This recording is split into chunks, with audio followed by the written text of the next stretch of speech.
আসসালামু আলাইকুম। আমার বলার কোনো ভাষা নেই, কিভাবে শুরু করব সেটা বুঝতে পারছি না। আমার মতো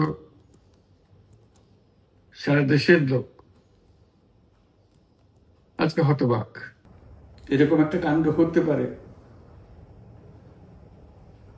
আমরা কেউ কল্পনা করিনি, কারো ধারণার মধ্যে ছিল না। কিন্তু এই অবিশ্বাস্য জিনিস আমাদেরকে হঠাৎ করে গ্রহণ করতে হয়েছে। মাইলস্টোন স্কুল অ্যান্ড কলেজের যে দুর্ঘটনা, প্রশিক্ষণ বিমান বিধ্বস্ত হয়ে এই কচি শিশুদের উপরে ঝাঁপিয়ে পড়ল, আগুনে পুড়ে মরল। মা বাপদের আমরা কি জবাব দেব? কি বলবো তাদেরকে? আমরা নিজেদেরকে তো জবাব দিতে পারছি না। অজানা শিশুদের মুখ সবার চোখে ভেসে উঠছে। সারা জাতি হতভম্ব, বাক্রুদ্ধ, শোকাহত বললে খুব কম বলা হবে। এই দুর্ঘটনার রেশ এখনো কাটেনি। এখনো লাশ আসছে হাসপাতালে, এখনো হাসপাতালে মারা যাচ্ছে। মা বাবা এখনো খোঁজ নিচ্ছে আমার সন্তান কোথায়, তাকে আর কোনোদিন চেনা যাবে কিনা। যাদের লাশ দেখছি তার মধ্যে আমার সন্তান আছে কিনা পৃথক করার তো কোনো উপায় নেই। এরা আমাদের সবারই সন্তান,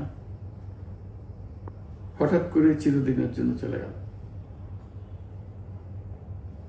আমরা অবশ্যই তদন্ত করব, তদন্তটা তারা ফিরে আসবে না। আমরা চিকিৎসার ব্যবস্থা করছি, সবাই ঝাঁপিয়ে পড়েছে। সকল হাসপাতাল, সকল মানুষ ছুটে আসছে।